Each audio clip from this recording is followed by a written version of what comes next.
بسم اللہ الرحمن الرحیم. شروع اللہ کا نام لے کر جو بڑا مہربان نہایت رحم والا ہے.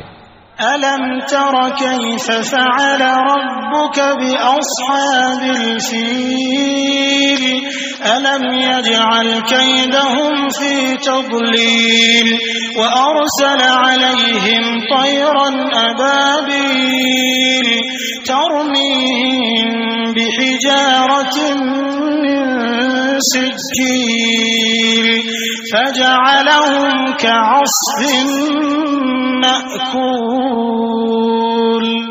کیا تم نے نہیں دیکھا کہ تمہارے پروردگار نے ہاتھی والوں کے ساتھ کیا کیا؟ کیا اس نے ان کا داؤں غلط نہیں کیا؟ اور اس نے ان پر جھنڈ کے جھنڈ پرندے چھوڑ دیے جو ان پر کھنگر کی پتھریاں پھینکتے تھے، تو اس نے ان کو ایسا کر دیا جیسے کھایا ہوا بھس.